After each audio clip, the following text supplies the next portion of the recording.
I sat on the bed and then I put on the bed switch. I was so shocked to see it was my husband. Wow. Yeah, he was holding a Maasai sword, which already had blood. Then I asked him why he was doing that to me. It was at that point he cut me now on the forehead.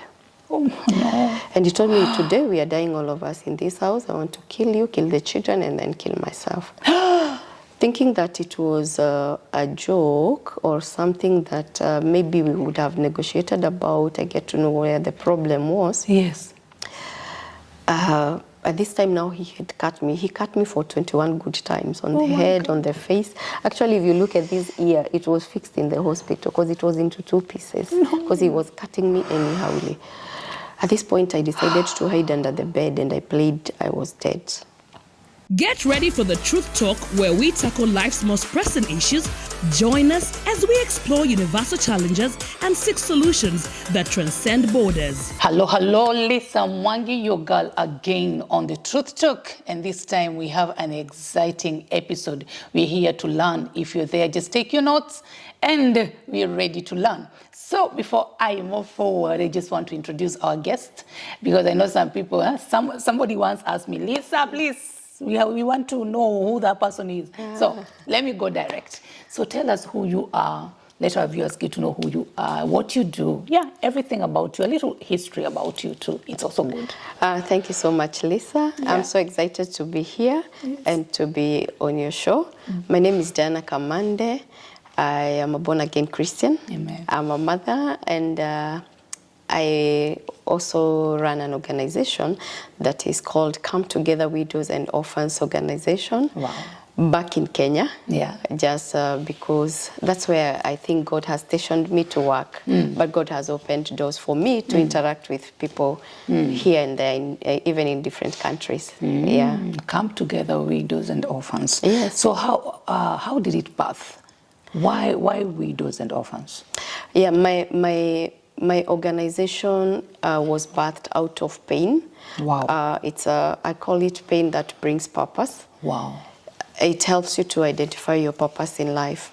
So 10 years ago is when this organization was born, 10 years and a few months ago now. It was born out of my own personal journey. I got widowed at 29 years. Yeah, just slightly before my birthday, because I was widowed at the beginning of the year and my birthday was end of that year, my 30th birthday. So it was a very long journey, and it's a journey that, you know those things that you say, even if you have a worst enemy, you would never wish to your worst enemy is widowhood. Because it's a very painful journey. And now, not just widowhood, mine was a different one because I was widowed out of domestic violence. Wow. Wow. Okay, do you mind sharing with us? Yes, I don't mind. Okay, thank you. Thank you. Welcome. Yeah, so I got married when I was young, and also this was our 10th year in marriage, because I started dating this guy when I was in college. Okay. So one day I woke up in the morning and I went to visit him as he had asked me. So I'm just going to be very brief because dating and everything is a long story. So when I went to visit him, we started chatting.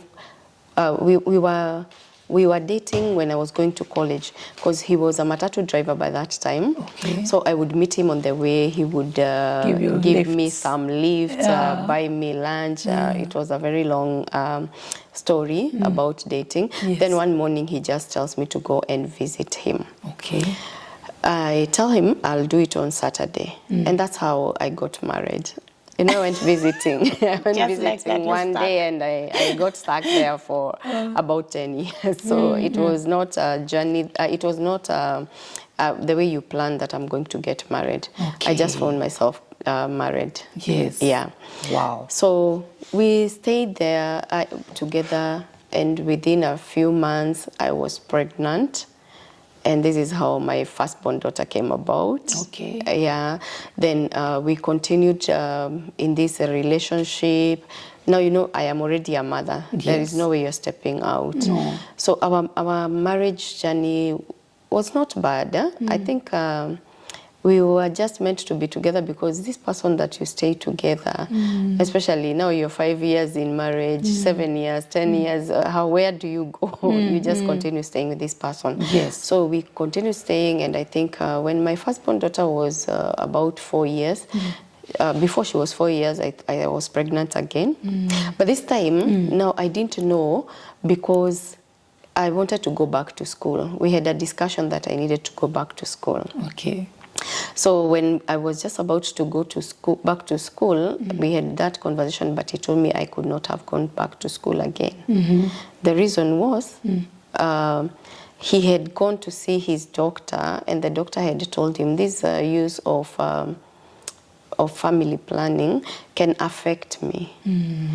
So I was so shocked, like, how is this going to affect you?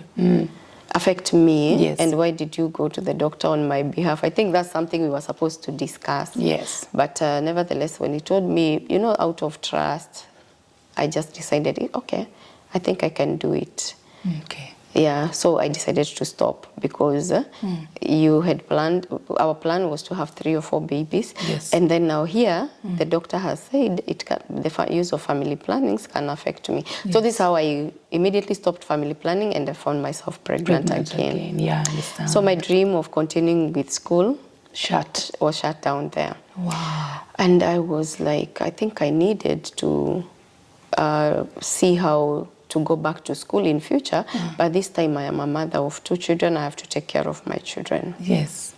So that's how I took care. I started becoming like almost a full-time mom at home, but at the same time later on I got a job because at that point I was training as a teacher, and teaching course doesn't take long. So immediately I got married. It was after the graduation because it was not taking long. Yes. I had gone first of all as an ECD teacher. Okay. Yeah. So after that, we continued to live very well, taking care of my children. Yes. I started attending. There was a certain volunteer work that was happening where I was living. So I used to go. I remember there was a time one of the pastors came and said, you have potential, you need to come and attend a certain training. And that's how, after the training, I was endorsed by a certain NGO that was coming up. Wow. So even now, at the time that I'm now coming to face the situation that led to my widowhood, I was already working in that NGO. My children at that time were big enough, and I would say we were a bit settled in life. Yes. So the moment, the moment I started working, now as I continued working, he also moved from Matatu, and he got another job with one of the politicians, where he became his personal driver. Okay. And I would say life was good. Yes. Yes, life was good. Things started changing. Yes. Our children are growing at that time. Yes. And it was okay. According to me, it was okay. Yes. Yeah. So by this time, maybe at about now 8 years in marriage, we are doing very well. My firstborn daughter is already in school. Yes. The younger one is not yet in school, but I've started sometimes to leave her in the daycare as I step out for work. Then he would even come sometimes, especially when he was in Matatu, sometimes he would even come and take care of the children together with the nanny. But most of the time, we used to leave for work together and we would come back together. Okay. But the routine started immediately he got another job, because he would work in Lavington, I was working in town, so it was easy. Yes. Now at this time he even has a vehicle, at least it was very easy for us.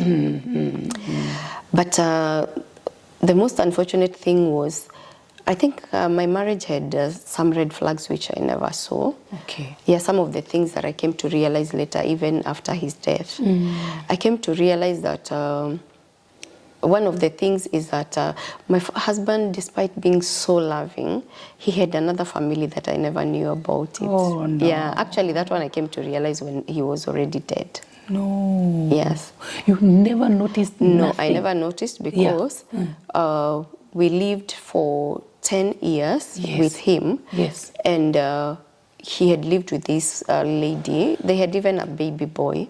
Wow. They had lived for 8 years together, and us, we had lived for 10 years. Remember? So it's as if, yeah, you yes. were... Remember, I got married young. Yes. And so there are so many things. You know, for when you get married young, you're young, and some of these things you would see and say, he will change. You know, there are those things that you say someone will change. You know, nobody will just change. Yes. So the other things were like, he was like, there was a time, that one I never saw it was a red flag actually. I realized when the counselor told me that was a red flag after he had gone. It was about the issue of even taking me back to the kitchen like 5 times, telling me to iron again and again. Like, you have ironed, and he would tell you to repeat the same shirt like 5 times. It's not okay. Yeah, like, this tea is not hot enough. Can you take it back? And sometimes you take it to the microwave until the time you're bringing it, it's halfway the cup. But you still have to do it. Yes. Yeah, you know those things that you tolerate, but you're not supposed to tolerate. Yes. But then he was still this cool man that you would not have thought, anaweza nikosea kweli. You know, the time that you even ask yourself questions and you're like, sure. Yeah. So I think the whole thing, there was a foundation that had red flags that I think I ignored, to a point where I was not even allowed to go visit my parents very often. And if I did, sometimes he would have told me to come back. We agreed that I'm going home, I'll spend. And even actually once, when my daughter was still very young, I remember he came back for us. Yet we had agreed that I'm going to spend at home. I think he was in fear of somebody who could have told me, or I share with someone, and then I come to learn that whatever I was going through was not okay. Yeah. Wow. And you tolerated all that? Yes, I tolerated. The reason being, I was still very young. Yes. And also, I think for me is that the way you hear from your parents, and mostly it was my auntie actually. One of my auntie was like, Diana, you know, in marriage, you're supposed to be the woman, you keep quiet. You know, the Kikuyu name of a woman, you are supposed to keep quiet. You don't speak about those things when they happen. And everybody wants to see you. I think it's playing the card of being happy, even if you are not happy. But he was a good man. He was a good provider. Yeah, he did so many things for us. So for me, I never saw any reason to say that he was a bad man or my marriage was not good. Actually, so many people looked up to us because I think by this time he gets his vehicle is when... by the time he's getting his vehicle, at that time is when life was good according to me. And then he had started, you know, those behaviors, which I call them, it's being a good man of opening the car door for you. And you see, this is just a woman who is, that was my 30th year. So you can imagine, you get married, you're not even yet 30, and then there is this man who can be able even to open a car door for you. You have children, you see, he's a very good, a good man. So for me, I think it was... He was a good man, according to me at that time. To you. Yes. But then what changed? What happened? Actually, it was just a one night thing. Okay. I believed violence was being slapped. I believed violence is when someone would have hit me. So that's the reason also I never saw there was violence in my marriage. Okay. So my marriage was, actually my marriage ended one night. Yes, on 19th of April 2013 is when it all ended. Just like that? Just like that. Okay, tell us more.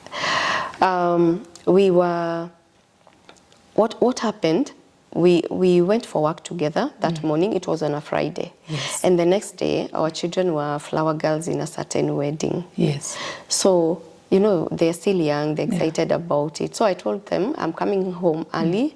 So we leave for work in the morning, having dropped the children to school. As usual, we had started going to work together and coming back together because now we had means of transport. As usual, he took my bag, opened the car door for me, and we leave for work. Our children have gone to school. I promised our daughters, I'll come to pick you so that now you can be able to go home early and practice. But I had forgotten that I was needed in church, you know, those preparations. So when I remember I called my house help and I told her, this is what you're going to do. I'll leave work, go straight to the church so that we can have our preparations for the wedding. Yes. And I think immediately at around 3 p.m. I called him, or before, because I was needed in church. So I needed to leave work immediately after lunch. I think I took like 1 hour or more, and by 3 or 3:30 I was already in church. And that was also another red flag, because there was like that next move rule in our home. I had to make sure that I tell him my next step. But this is also something I learned later on during counseling. That maybe the reason he wanted to know my whereabouts is also because of this other family that he was hiding. Definitely. Yeah, so I went to church, we did the preparations, and also when I was leaving church, I forgot to call him. I remember he called me, because when I arrived in church, I told him, then I had to call him and tell him, I am leaving church, I'm going home, but I forgot. So he's the one who called me and he asked me, where are you? I told him, no, I'm leaving church. And he was like, mbona hujaniambia? Why have you not told me? I told him, I'm sorry, I had forgotten. And that was also another rule. He used to have a rule that he used to call PEST, like P-E-S-T, downwards. It was please, excuse me, sorry, and thank you. Okay, that's a good one. Yeah, it sounds good, but also you don't know the meaning of the PEST itself. You know, I came to realize so much during counseling. You know, the way you obey and you stick to some of these rules that you're given.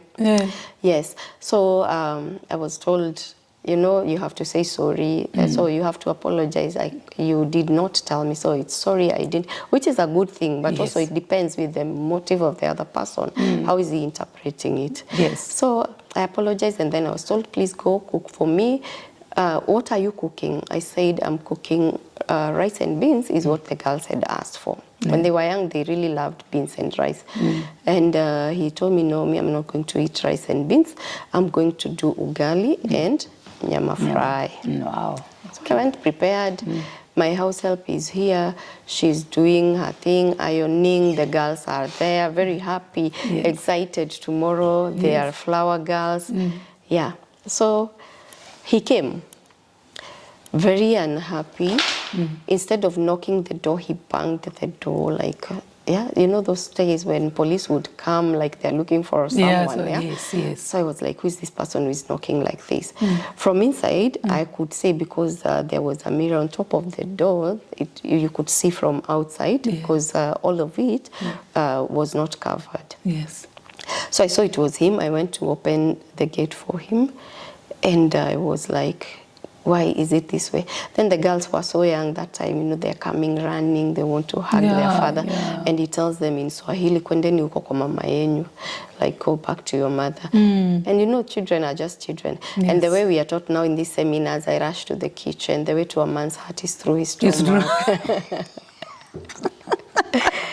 Warm the food, go to the bedroom, because he even passed my house help without even saying hi to her. Then went to the bedroom, and immediately he went to the bedroom. The food is warm. After a few minutes, I go call him, and the girls follow me again. And I tell him the food is warm. He tells me, I don't want your food. Then the girls are like, what is wrong with daddy? Because now he tells them, he sends them away again for the second time. Wow. So I don't know what is happening. The children ask me, and you know the way as a mother you would try to cover up things.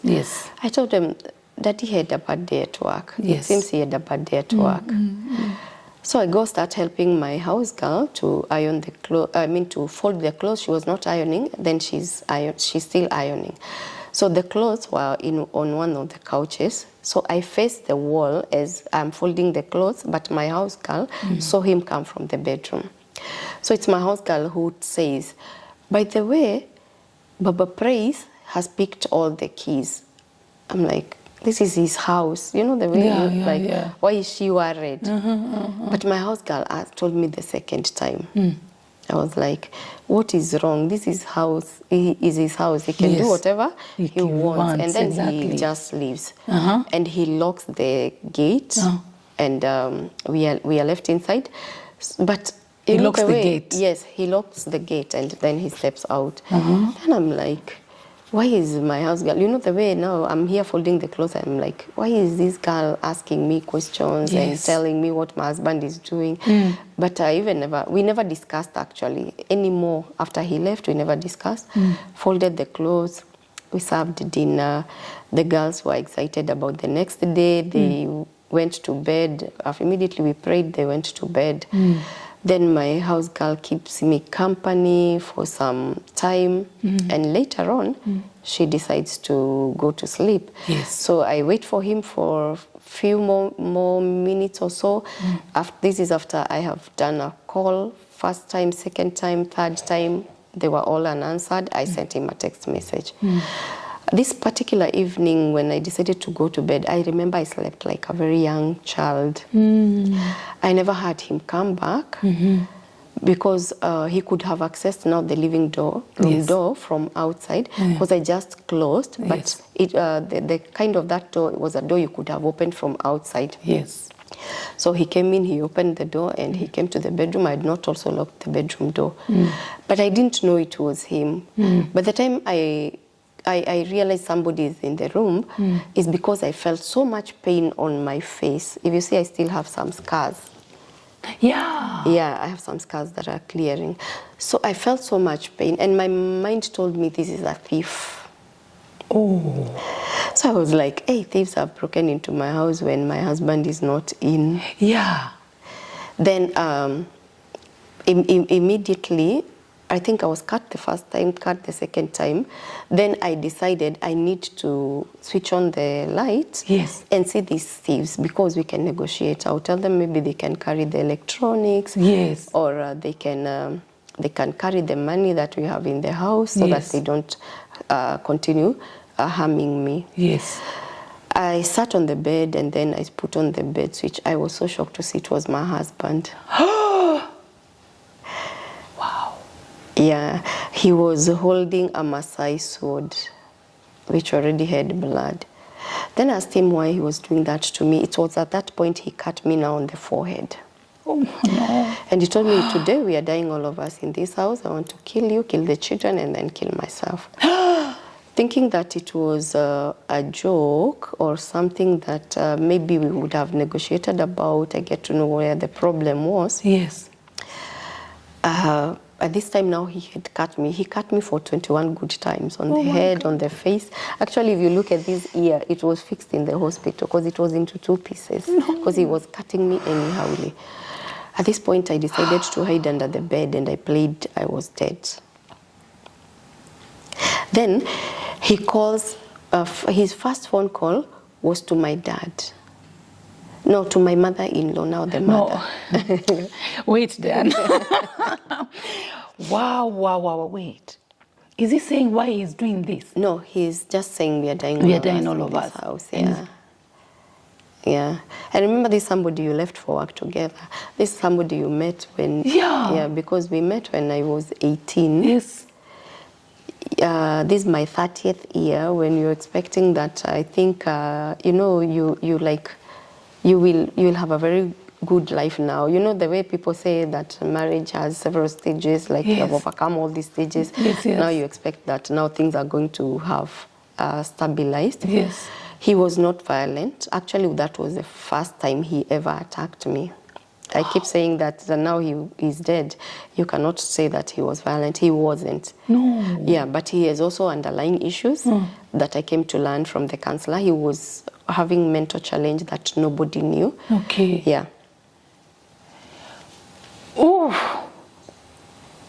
Okay, so you played dead? Yes, I played dead, and he starts calling. The first phone call actually was not to my dad, it was to my mother-in-law, now the mother. That I've killed my wife, I want to kill the children, and then myself prepare for graves. Where? You know, I'm still playing dead. I am not talking, I'm not screaming, because at this point I had screamed, I'd shouted, my house girl had tried to come and open the door. It was completely closed.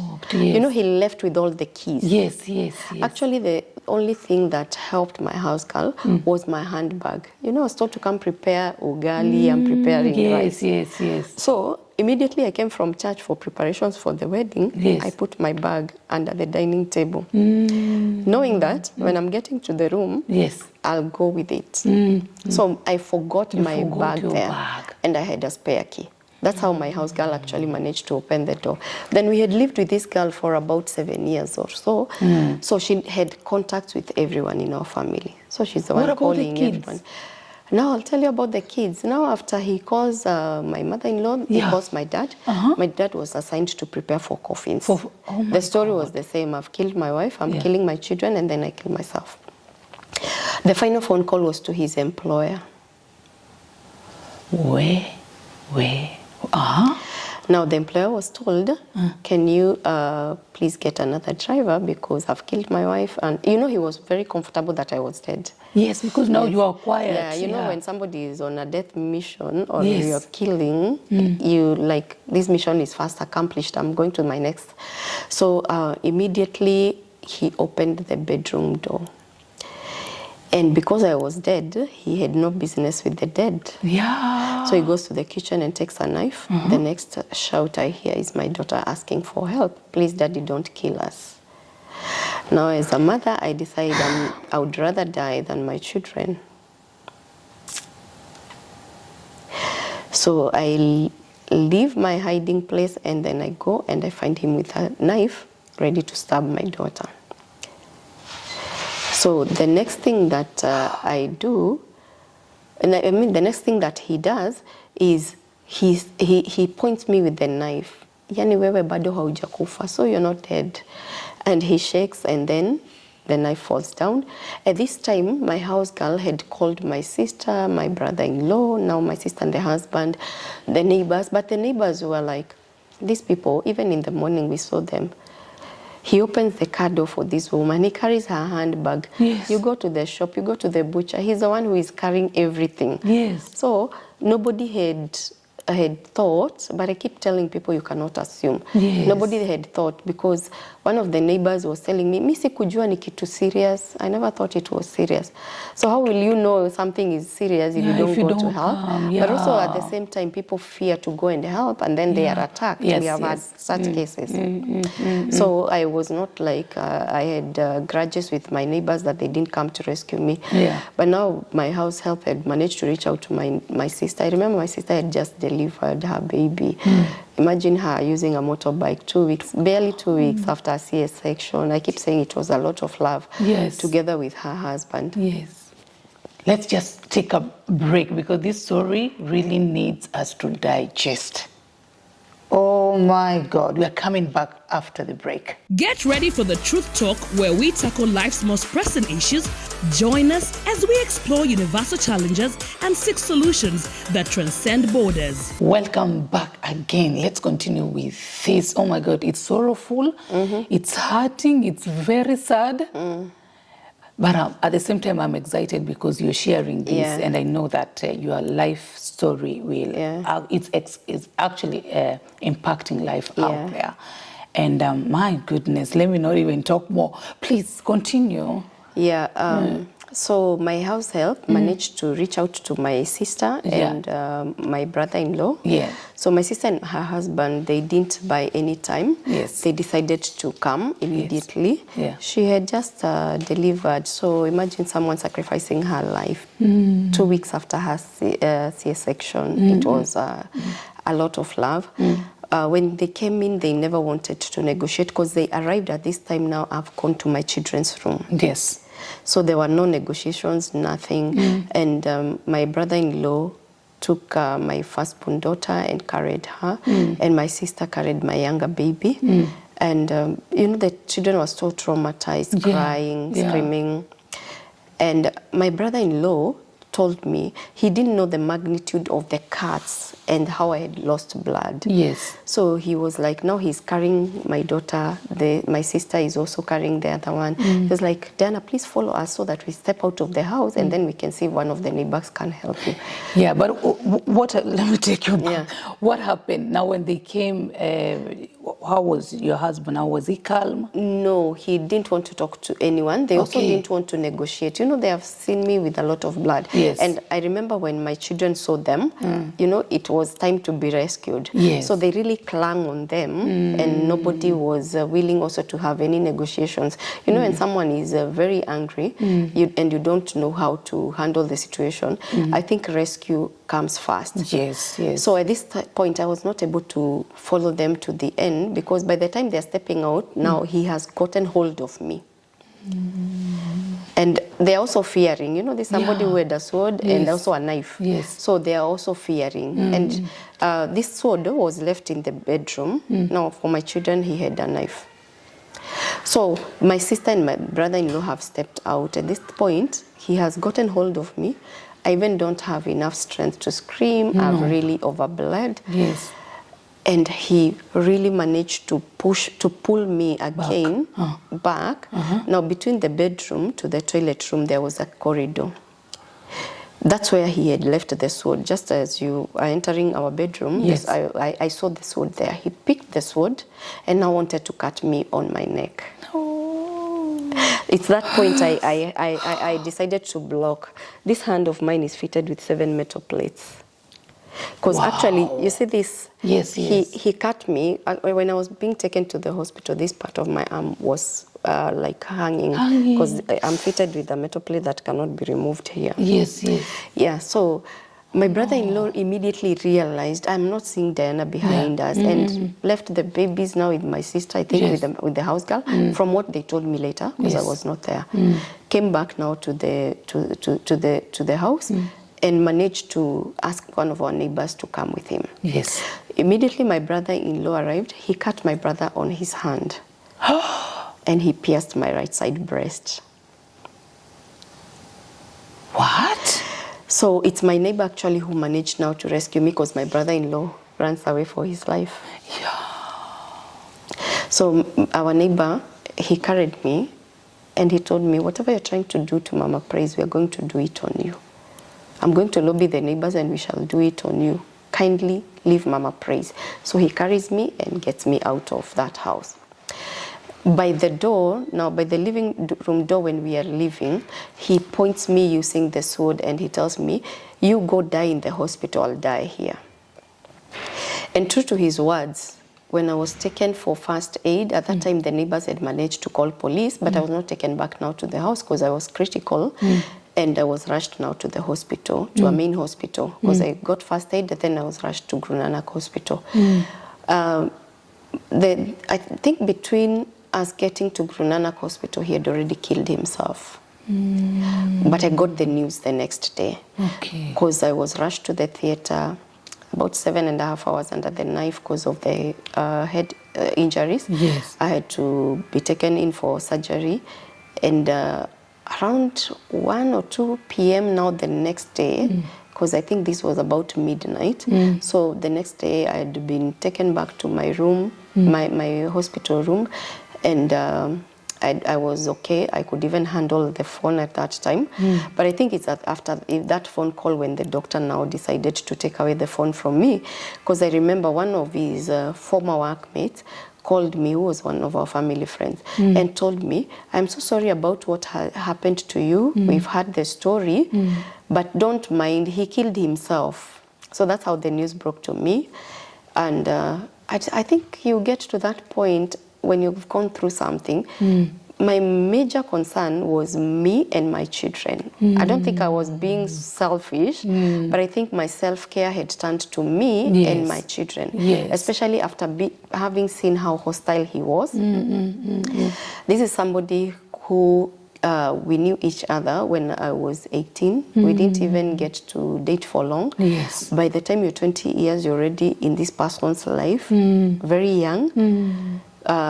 I had the baby for him, and not one baby, 2 babies.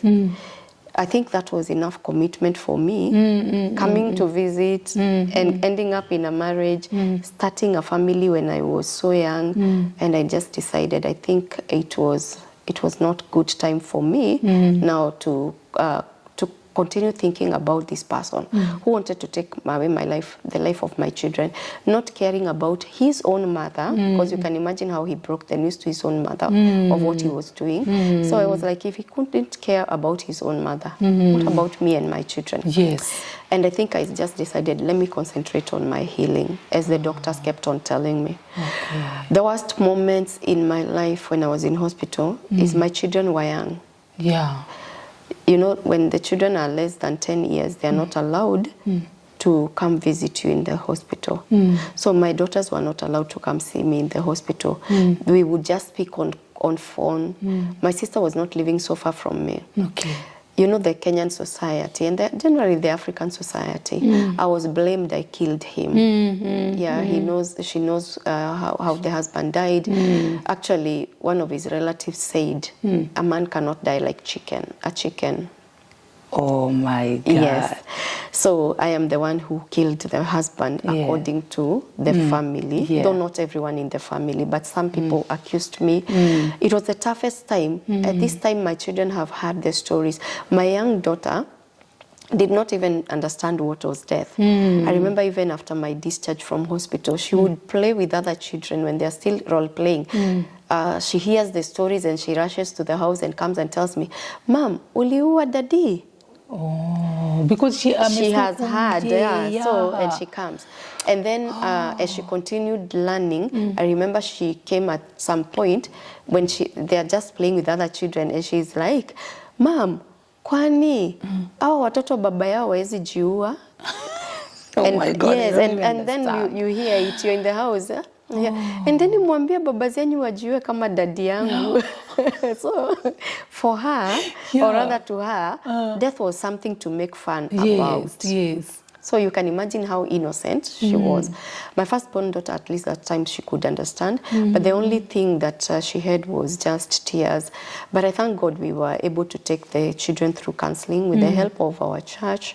I really love my bishop, though he's late now. He really helped us. Wow. He understood what we went through. He together with his family and especially his wife, they were there. Sometimes I would wake up in the morning in the hospital and the first people I would meet were my father, my brother, and my bishop's wife. Sometimes I would wake up in the house after I was discharged. The trend was the same. I remember my brother calling off his semester. I had a very good support system of people who really supported me. My family took care of my children, my mother, my sisters, everybody. They really stuck close to them. I remember my brother-in-laws and my own brother. They stepped up and took the role of father figure to my daughters.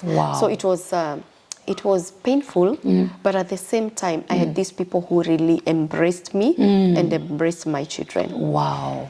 My children had questions, but they had right people whom they could have asked questions. You know, it becomes so difficult when your children and yourself, you have questions, but who are you going to ask? So my children were surrounded by people they could have asked questions.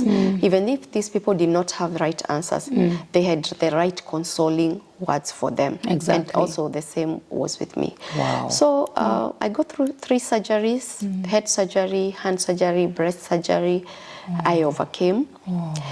2 months down the line, I am fully discharged. At some point, I requested the doctors after the surgeries, I wanted to be with my children. I could not have bared it anymore where my children are crying and crying at home, crying on phone. So I just decided, let me go. They have been told everything. They have been called names, children of a murderer. But at the same time, I'm their mother. No matter what I do, no matter who I am, I still remain their mother. I wanted that assurance to my children. So I was with my children for some few days, then I was supposed to go back to hospital. And this was important for their healing, even the counselor intervened. They were able to see me and they were able to heal that part of what if this is not our mother speaking to us on phone? What if she also died? Yeah, so that part was basically hard. erased Yes. from their mind, and they Yes. got to know that I was alive. Yes. So when I was fully discharged, it was another journey. And another difficult one. Part of the family members, they decided we have to seek justice for our late brother, our late cousin. She killed our son. Don't tell me. Yes. What? So the next thing is a court order. I cannot court order, move. exactly. Yes, I cannot move out of that house. Yes. Because it's a scene of crime. Yes. The next thing was, we are suing you because you killed our son. Yeah. Remember, here are children who have not healed. Yeah. And now here is another story of their mother is a murderer. Yes. And another court process. Yes. I thank God because there was no case to answer for me. Wow. Otherwise, quite a number of people wanted to see me behind bars. But it was not easy. It was so difficult. You know, the time that God takes you through situations until you're like, I think, God, you're not fair. And you're like, please, if there is anything else, let it come so that I can handle this situation. You know, you have gone through domestic violence. You have been called a murderer. The husband is already dead. Yes. You don't know the explanation to give your children. You don't know the explanation to give to the society. You don't know the explanation to give to the church. You're a church leader. Yes. You have been in church all through.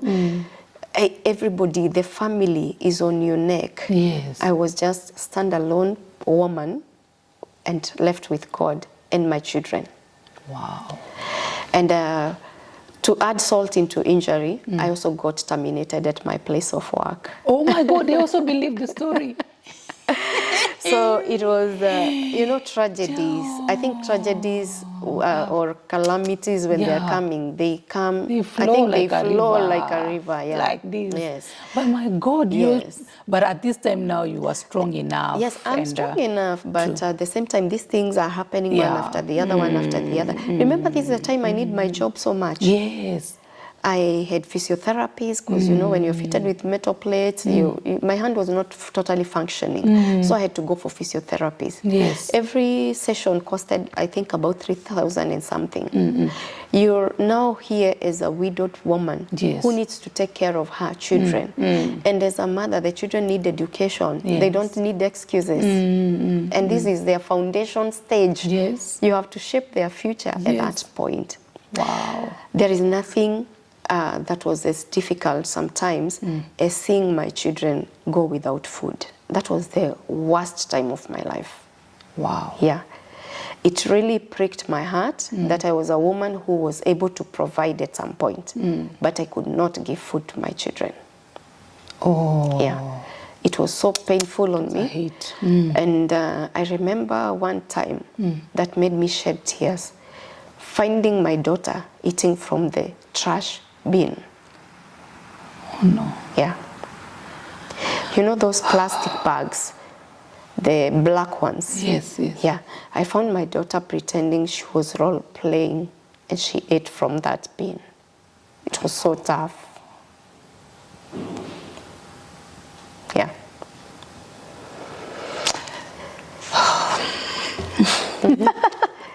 Yeah. Wow. I think My that's, God. that's my always God, my the God. difficult part of this story. Yeah, Yeah. I can imagine. I can imagine. Oh my God. But you know what? I'm so, it's a sad one, but at the same time I'm excited because God normally takes us in this difficult situation, and right now at least you have another story when you talk about your daughter. I can say, yeah, is she the one who's No, with the you? younger one. The younger one. Yeah, this one understood. The younger one, she's in Form 3 now. She's in Form 3. Yes, she's a big girl. I'm sorry. No, it's fine. It's fine. It's fine. Please. It's fine. It's fine. Actually, it's the part I always avoid in my interview. I've mentioned it in my book. I've mentioned it in my book, but I have not put it. I think I've put it out there in one or two interviews. Yeah, it's a part that breaks my heart. Wow, yeah, I I don't understand. think there is a mother who would want to see their children No. It happens maybe to the street families. Yes. But I think for us, when you're alive and you know you can provide, it's very, very difficult. Yeah, it's hard. Poleni. Oh, I don't cry. No, I don't cry on interviews, but when I mention that part, it becomes so difficult for me. Wow. I'll trash it later. Yeah. It's fine. Yeah. So we can continue. Yes. Yeah. Wow. I have to ask you a question. When when you're healing now, did you at one point think about you failed in your marriage, that you were not able to detect that there was a problem, or rather were you regretting that maybe there was a red flag that you saw and you neglected? And what was going on in your mind? A train of thoughts, definitely. Yeah. As a human being, actually, not even as a woman, you will always ask yourself, where did I go wrong? Yes. Definitely, that's a question.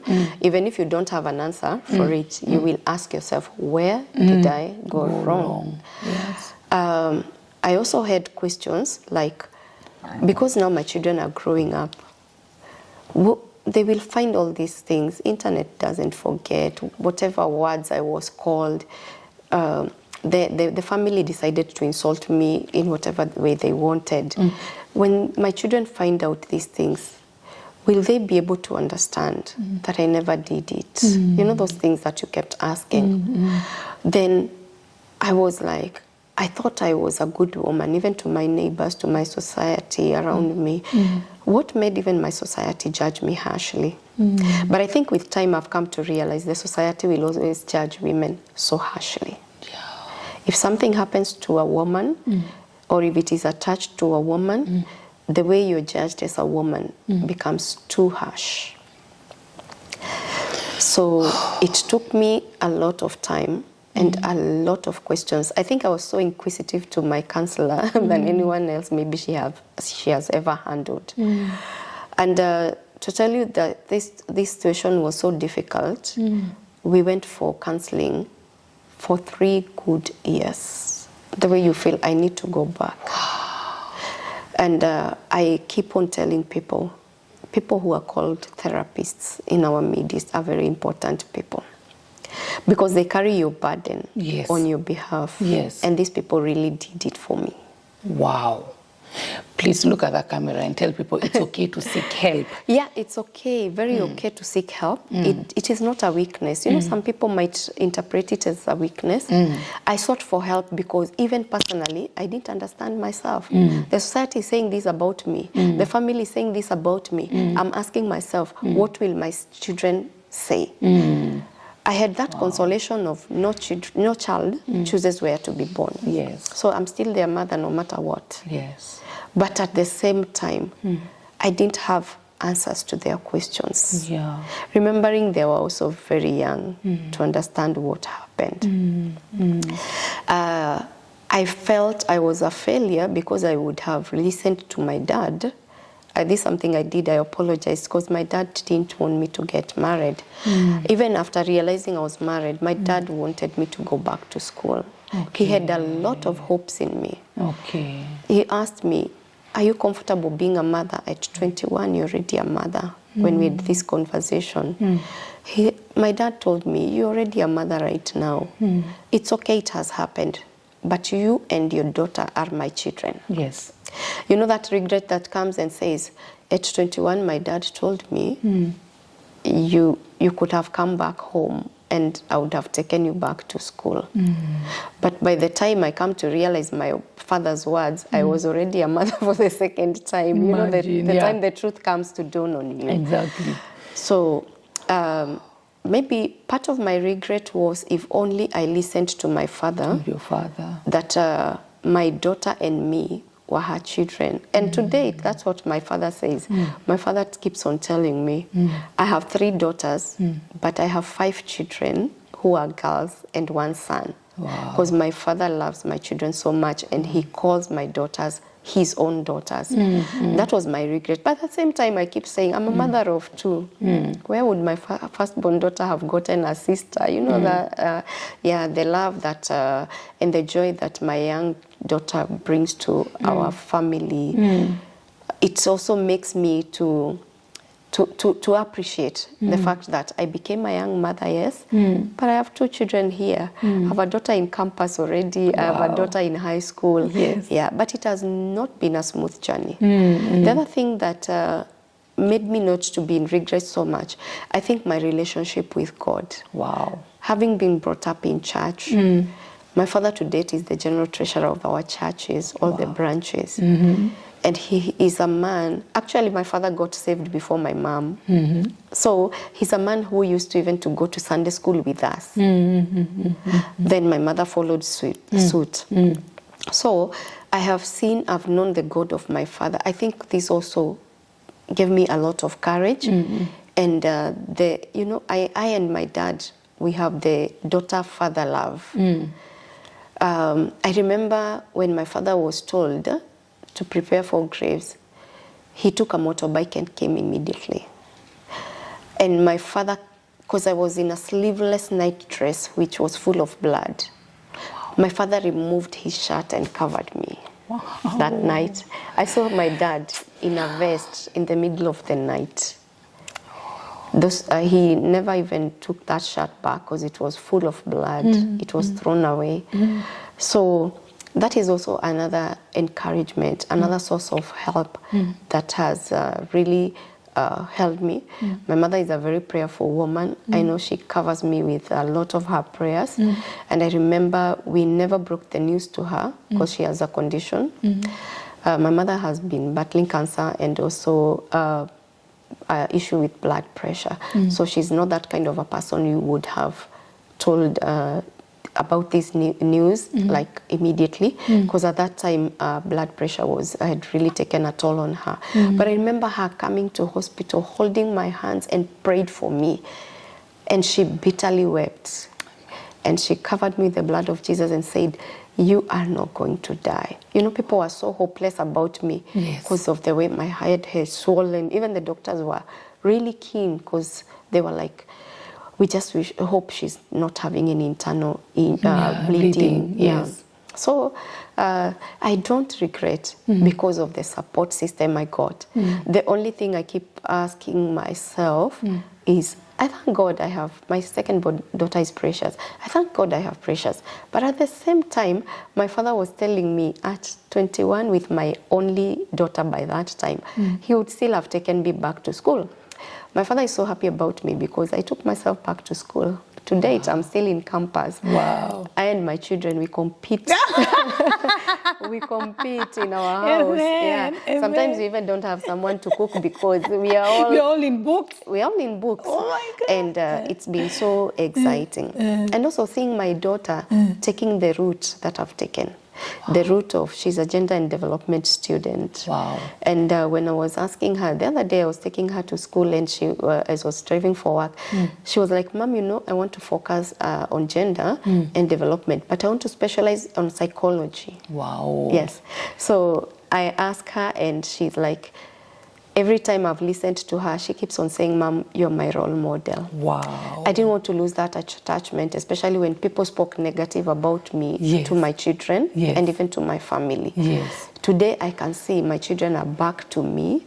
It's not that they went outside and neglected me or spoke ill about me, but I had that fear. The society is trying to put this in the mind of my children, that I'm a bad woman, I'm a bad mother. But today, when I hear those words that you're the best mother, you're my role model and everything, I thought my daughter would have gone to, she really loves media, but she told me, I think I want to start with gender. And luckily, this is what she was admitted to do after she passed her KCSE. And having thought, no, I think she needs to do media, she needs to focus on media. And she keeps on telling me, after this, I'm doing this, after this, I'm doing this. And I'm also very excited because even at the age she wants to tell me that she wants to have her PhD. Wow. Get ready for the Truth Talk, where we tackle life's most pressing issues.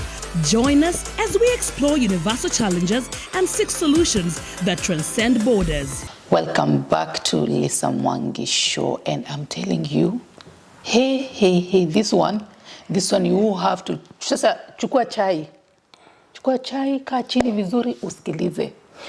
Now, I believe you've met so many women in your life and in your line of duty. So maybe can you just highlight a little bit, like 3 or 4, what are the reasons they give in the challenges they face or the challenges they find themselves in? Because my line has been that dealing of widows so much, and those who have survived domestic violence or they have been in abusive relationships but they were not seeing. Reason number 1 women will give you, especially those in abusive relationships, is they don't have anywhere to go with the children. So they tell you, I'm in this marriage because of the children. I'm in this marriage because I don't have a job. So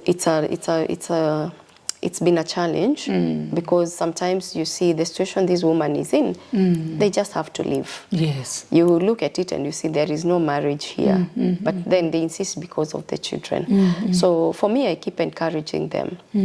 I have seen a lot. I think at the age of 30, my mom was telling me during my birthday, because I was still healing, that whatever you have gone through, even me as your mother, I don't know if I can comprehend with whatever you have gone through.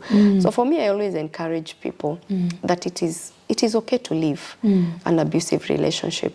And it's always my advice even to the parents. Sometimes you'll find a mother saying, oh, you have to be there, vumilia.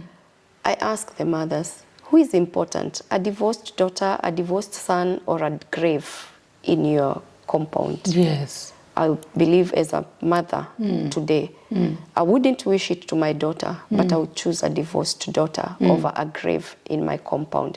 Because out of this, they might end up fighting, killing each other, or killing each other softly.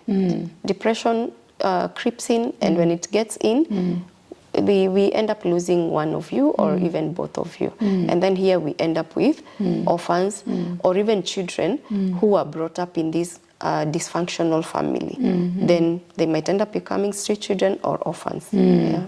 Wow, you're doing a good job. Thank you. And how far is it? When did you begin with your Actually, my foundation began like immediately. Immediately after you healed? Yes, immediately. The same year I became a widow is the same year I began the foundation. I was not beginning this foundation because of anyone else. And I think that's why it is strong to date. Yes.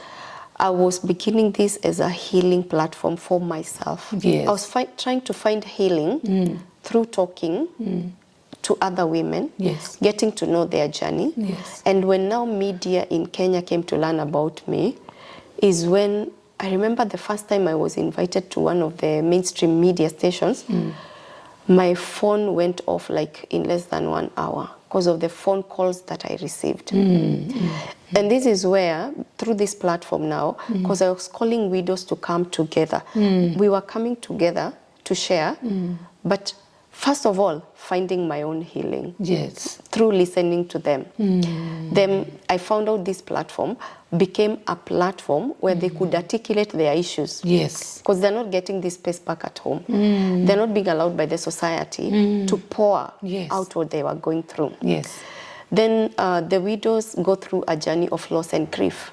Everybody is like, you accept and move on. You can get married. You can. It is easy said, but it is so difficult. Yes. I keep telling people sometimes it depends on how you are widowed. It depends with your spiritual background. It depends with a lot of things. Then if this woman happens to find herself in this second journey of being married as a widow, they start comparing this husband even to the late husband.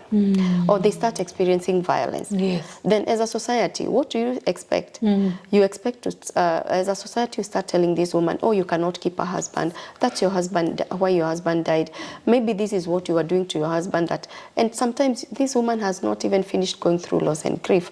So for me, this platform became like a school to myself and even to women who were like myself that time. Women who were in so much grief. What we're doing, we do a lot of loss and grief sharing. Okay.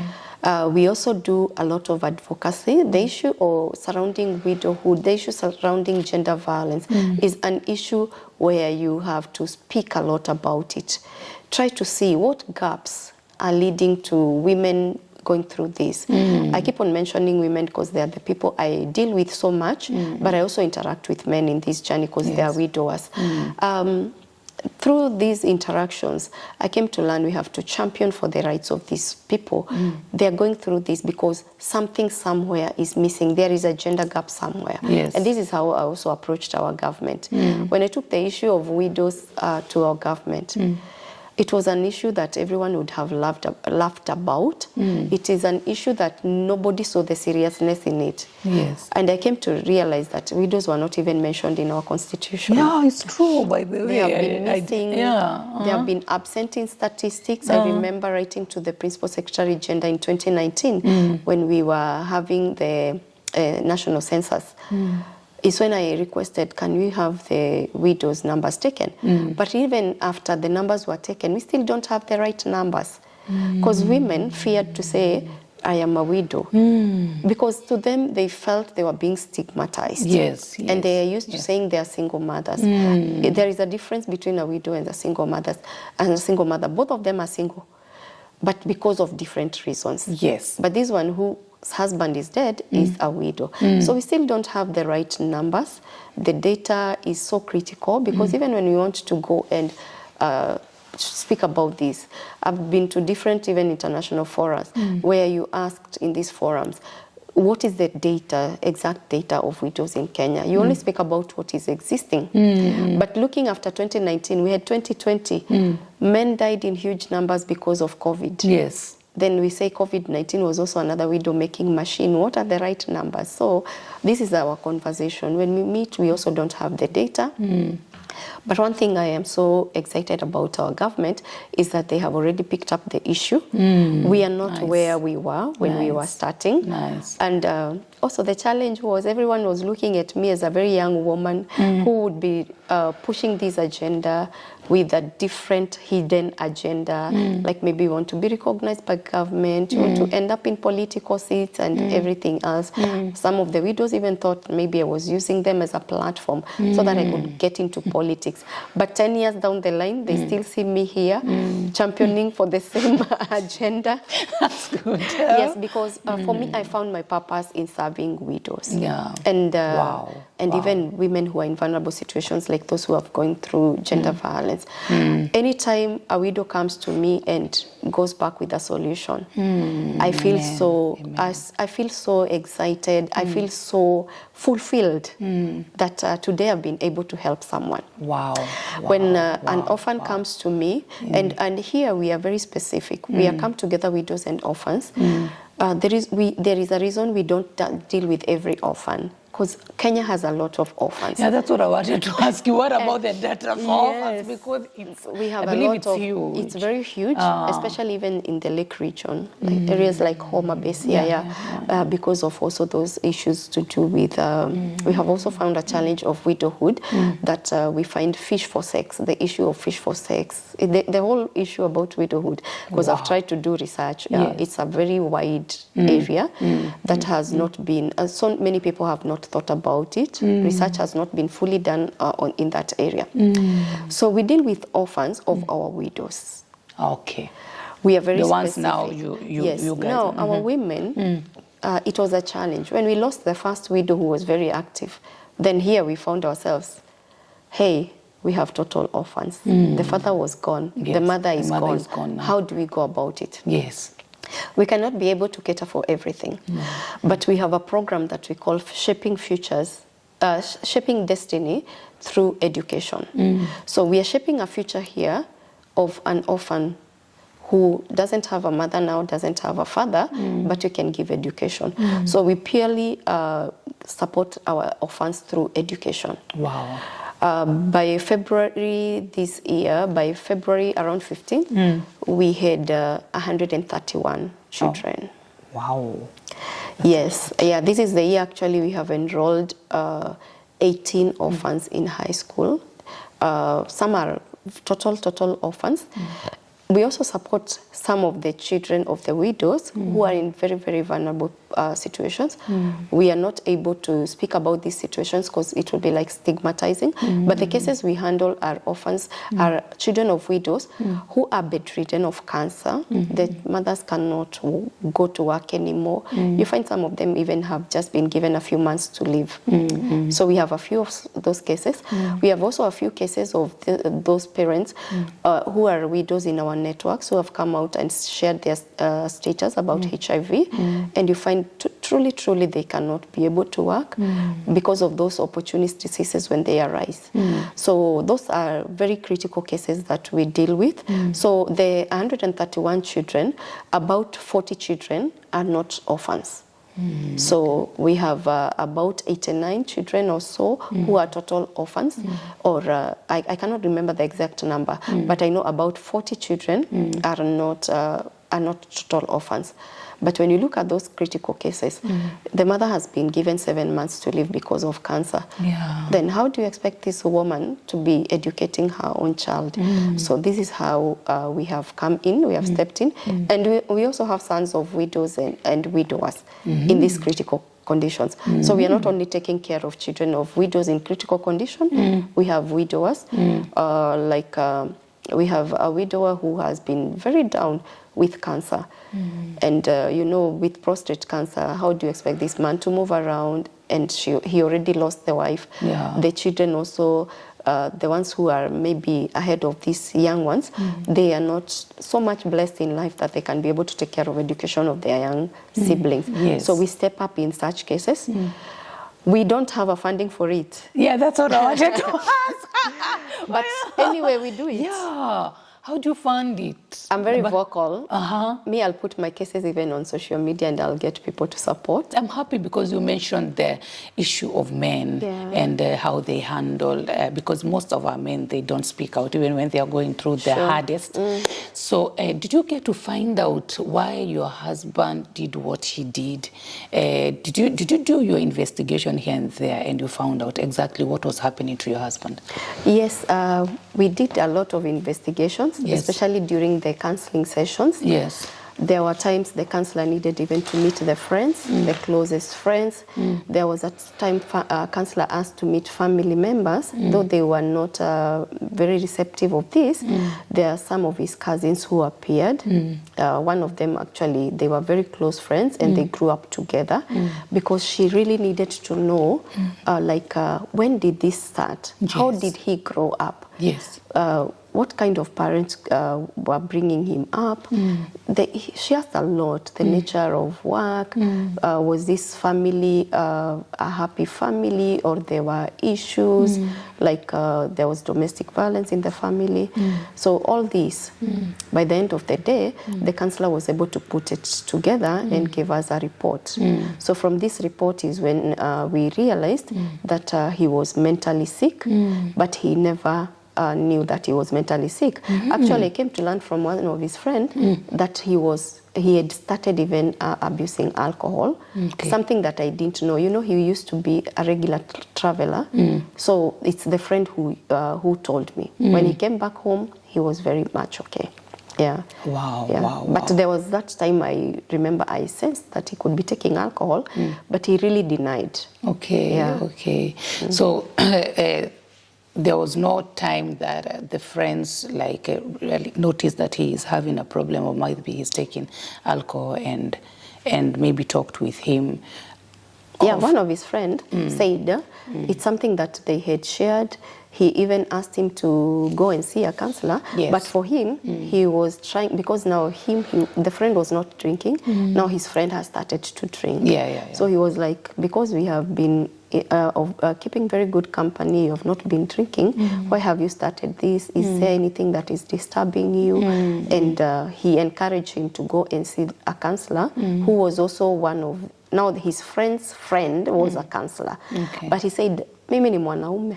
Oh. Yeah, so this thing of men feeling that they are men, it's true they are men, but you cannot be a man when you're suffering. Yes. You are a man, but when suffering, please remember you are a man, but you should not be suffering. You need to seek for help. I think that's what I would basically tell the men outside there. Even when time comes to cry, you're a man, but you're human. Yeah, so I think for men, they should let that human part come out.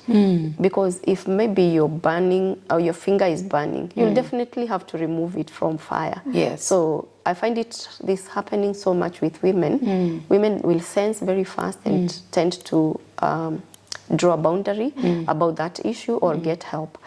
Or because women, even when you go to fetch water, they go to fetch firewood, they go discussing. This is, sometimes you are told you're discussing your husband, but women are trying to vent out. But for men, they'll just keep quiet about it, and this is where the problem starts. Yeah. What do you think we should do with our men? Men should normalize talking. Wow. They should normalize sharing what they're going through. Yes. They should normalize just keeping company that will help them, because now if you're going through a situation and the company you keep is the company that tells you you need to get into drugs, now you're making the problem worse. Yeah, because on top of the problem that was there, you have just added another problem. Yeah, men needs to get out there.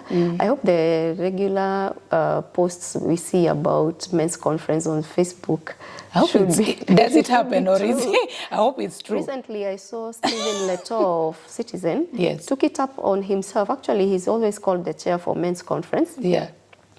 I support him on the issue of bringing men together. I support him because I saw him do something somewhere, I think in Kisii, with men who are boda riders, and it was a very good session. Because men, I don't know, if men meet, not unless those ones who are used to taking something and they go doing their nyama choma and their alcohol, those are the ones maybe you'll find meeting. I don't know if they're even very strong chamas for men, like the way women do merry-go-round, table banking. I don't think they're. Yeah.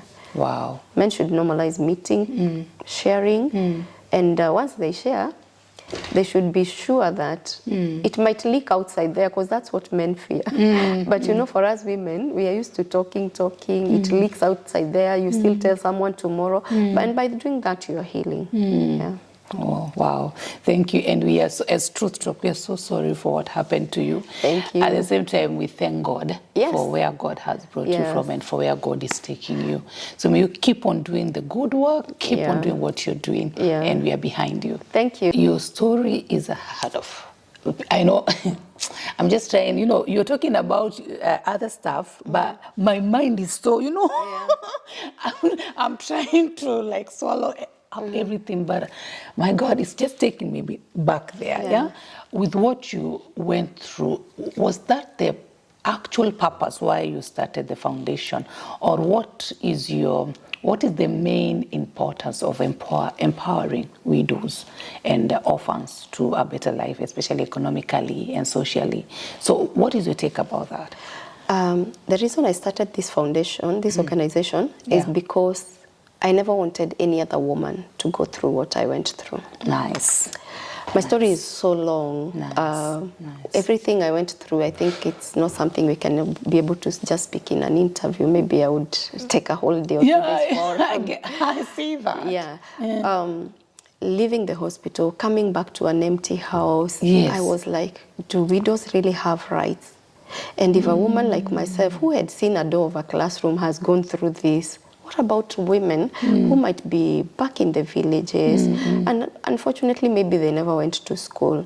So for me, I was, the way you I want to enlighten other women and also hear about those ones who have gone through it, and where do we go to seek for help? Because like me, I never knew where to go and seek for help at that time. So the sole reason was first to find my healing, and also no one else should go through what I had already gone through. The other reason was because I felt it was time for change. The way you go through something and you feel, something needs to change.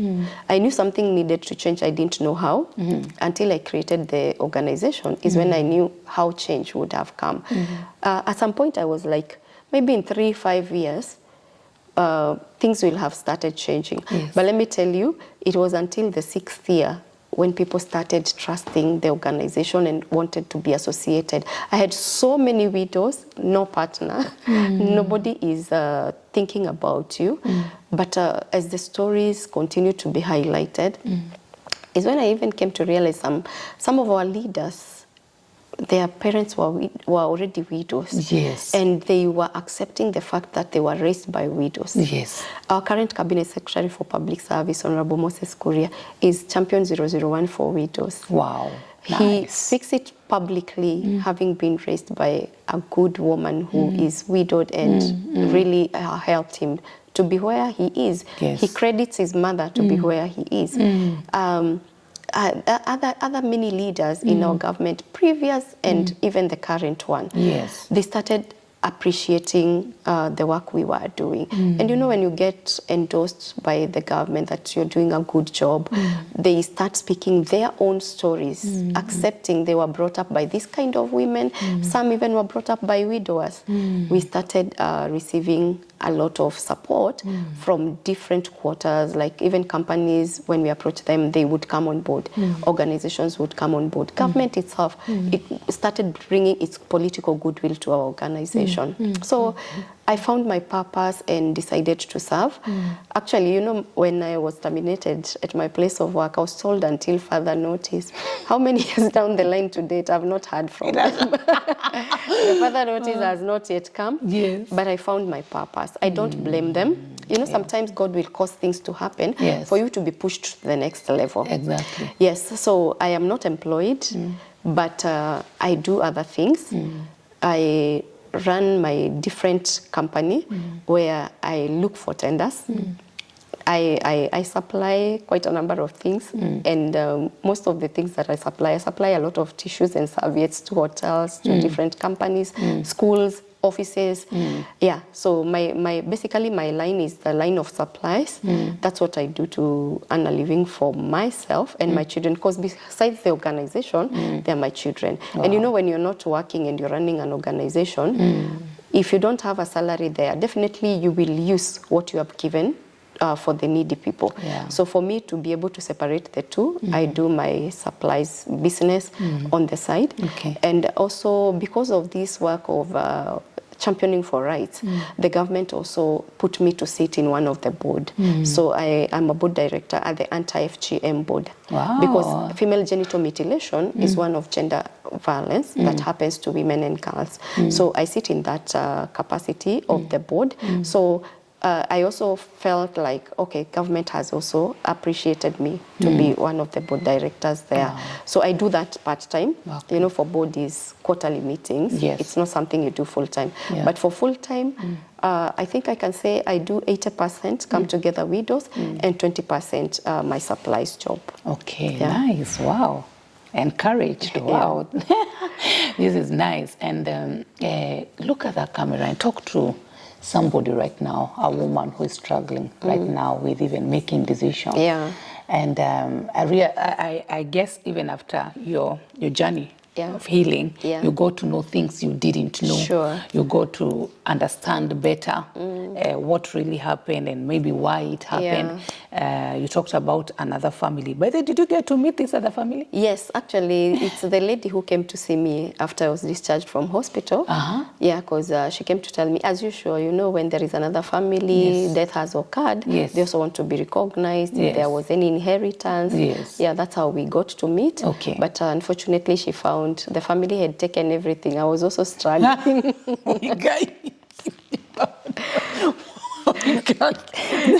So we met two people who have been disinherited already. Okay, there's not a laughing. No, it is. You laugh, huh? You know, but it's funny. You meet and already you don't even have anything to do. No, we didn't have anything to share because at the time I'm getting to know her. You know, when she came, this boy, a very handsome boy, and when I looked at this child, I keep saying even if we were to move to court, maybe the judge would have called me the foolish one, because when you look at the picture of my late husband, it was a cut copy paste of him. Like you didn't need DNA. Yes. I saw he was called Richard. I saw a young Richard in him, even the way the cowboy was standing. Yeah. Yes, but we never quarreled. Nice. God helped me to sober up. Yes. Because I don't think it was the woman's mistake. No.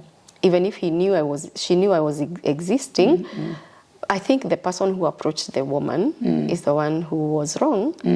Or if he approached the woman and he thought it was not wise to tell me, I think he was still wrong. Though I'm not advocating for it, but I found it was not time to quarrel. It was time to listen and get to know who she was. You know, sometimes you put someone off and you even don't understand who they are, where they were coming from. Yeah. Wow. Nice. Okay.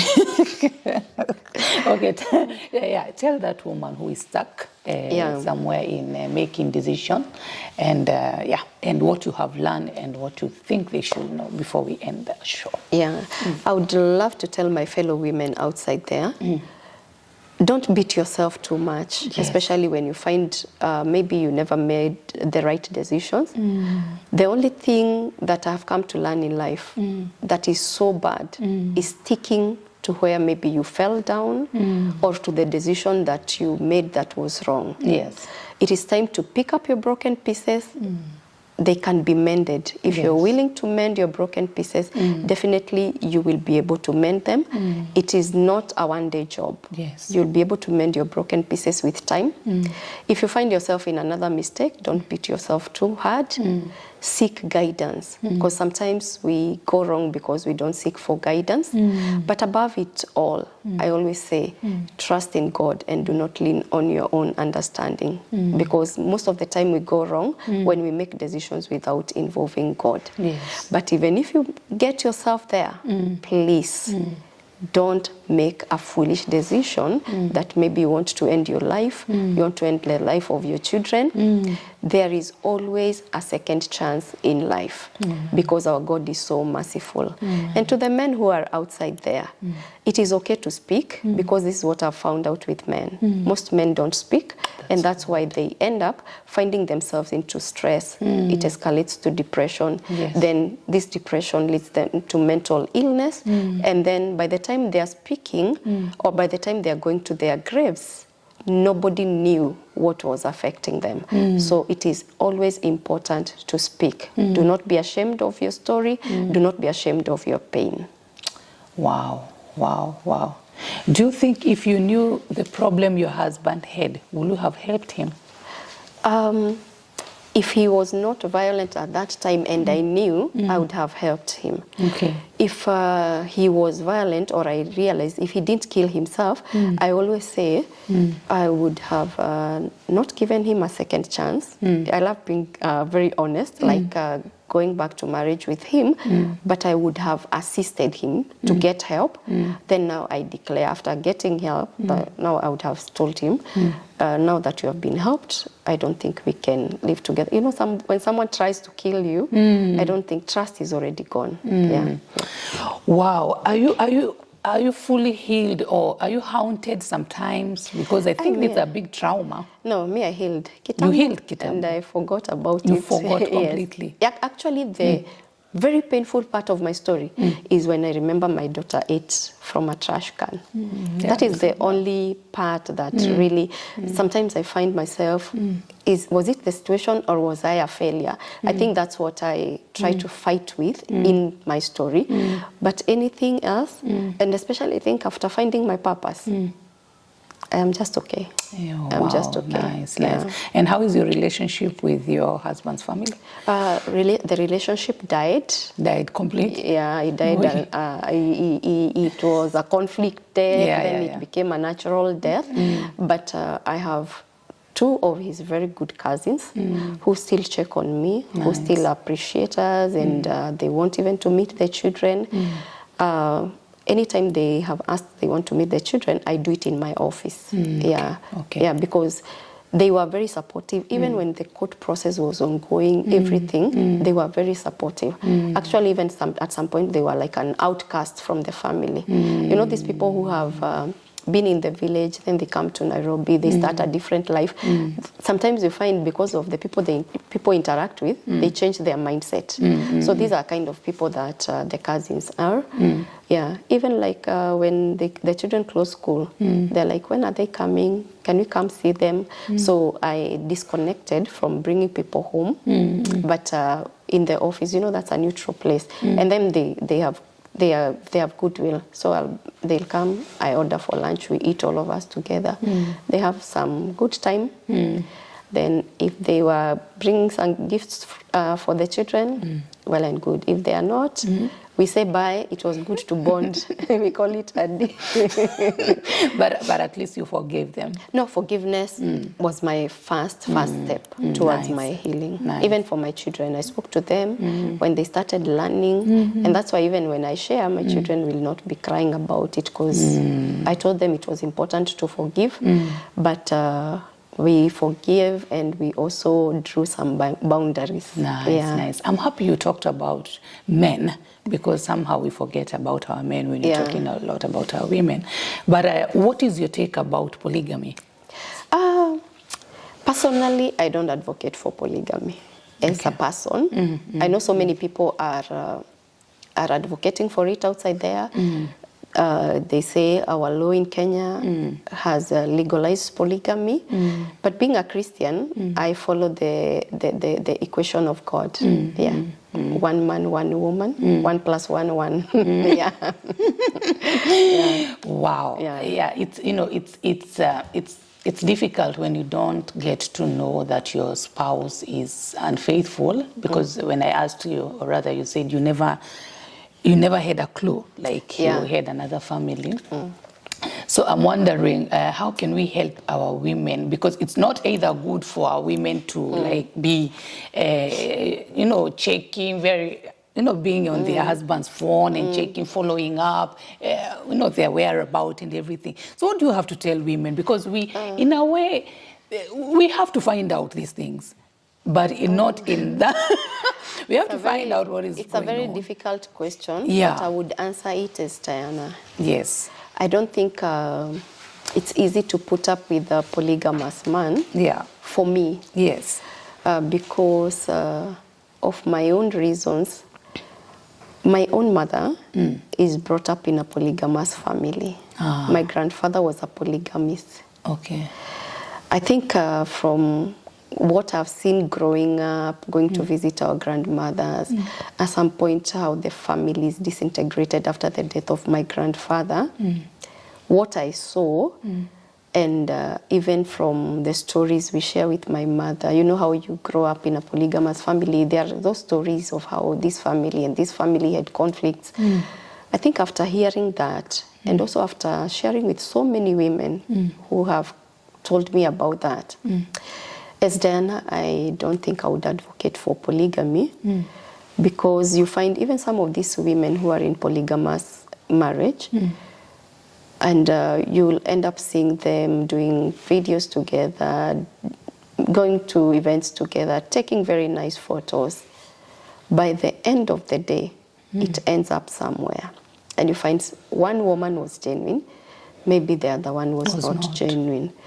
And also I ask myself, was this polygamy thing a conversation from the word go when you're getting married together and started living together? How comes you decided that one woman is not good for me and you never told her? And there is something that I totally refuse. This thing of people saying that the reason men become polygamous is because they are looking for peace. If peace is not found in one woman, how do you get it in the second woman, the third woman? Then women don't need peace. So I have a lot of questions, and it will become a debate maybe when I'm put on a, when I'm put in a panel and we're discussing polygamy, I would still go back. Because when God said he was creating man, he created him in his own image and likeness. Yes. So if we look like God, I think we should follow the rules of God. Yes. Because when God went to the Garden of Eden and found Adam lonely, God did not create Eve's. He created Eve. So I think my way of thinking, I would argue it from a biblical point of view. Because I've also seen people saying, oh, the people in Old Testament were polygamous. I think Old Testament opens with Adam. And that's the beginning of Old Testament. Yes. So why don't we stick to in the beginning, what God did in the beginning? Because the book of Genesis is about the beginning from chapter 1. Yes. So why should we start going to look at what David did, what Solomon did? And people even try to argue out with David. But look at David. When David realized that what he did with even Uriah was sin, what did he do? He went back to God in prayer. And I think somewhere in the book of Psalms, David says, God creates in me a pure and a contrite heart. Yeah. David goes ahead and says about how the word of God is a lamp that guides his feet. Which is the word of God? This word that still tells us when God found Adam very lonely, he created Eve. Yes. So I think at some point we are losing it, we're trying to sugarcoat a lot of things to show the society that polygamy is good. I wouldn't say those who are saying is good, they have their own reasons, but my own reasons, I would like to look at life the way God looks at it, and God gave us a manual. He gave us the Bible. Yes. I think that's our manual where Yes. we should always refer to. Yes. And for those men who are embracing polygamy, I would just love to tell them the truth. Most of your women are not happy about it. Yes. Sometimes they are doing it to just to keep you, and that's why you'll find you've lived with your husband after the children are grown up and you accepted polygamy and they have all been taken through education. Maybe that was the most difficult for you to do as a mother because you didn't have a job. The wife just leaves. Yeah, so That's true. for me, I'll still stick to God's formula of marriage. Me too. Great. Oh, nice answer. Oh yes. my God, nice, best answer ever. Yeah. Thank you so much. You're Thank welcome, you so my much, dear. Diana. And I wish we had enough time, Yes. but I know I'm requesting for us part 2, part 3, We will do part it. 4. We will do it. Because I feel you have a lot, and we need to, because Truth Talk is about creating awareness and just impacting life there and giving them information. And this is the kind of information actually this generation needs now, because there's a lot that is happening, and some things we just sweep them under the carpet there. And as you're speaking out loud and clear, and as it is, these are kind of conversations we need to have actually, like often, and empower our people. I'm so happy with the work that you're doing. Thank you. And Truth Talk is part of you. Wow, thank you so much. Truth Talk is part of you, and we hope to work together. Thank you. And I'm also encouraging every Kenyan that is watching me here in Sweden, in Norway, in Finland, or all over Europe, please, you're welcome to take part in this beautiful, beautiful journey. May God bless you so much. But before we end, please look at that camera and give us your last shot. Then we end the show. Yes. Oh, thank you so much. I would call upon everyone to make sure that they follow you on your YouTube channel. Yes. And also, I would love to encourage each and every person that in everything that we are doing, let's get to know that God is watching. Amen. Yeah. God is watching. God is watching. Actually, the cry of my heart lately has been, I want to see like God sees. I want to see like God sees. When God asked Abraham, what do you see? What do you see? And from where you see, I want to see farthest. I want God to elevate my eyes to see farthest from where I am to where, and take me to places I've never been, I've never gone. I want to see farthest. So may God bless you so much. Thank you for staying put. I'm grateful. May God bless you. May you keep on spreading this good news. Like, share, and subscribe. And don't forget to follow Diana Kamande. The details are below here. May God bless you. And see you next time. Post or crown. It means a kiss and a hug. Bye-bye. Get ready for the Truth Talk, where we tackle life's most pressing issues. Join us as we explore universal challenges and seek solutions that transcend borders. Our special guests share their expertise and insights to empower communities worldwide. Stay tuned for thought-provoking conversations that can make a difference in your life no matter where you are.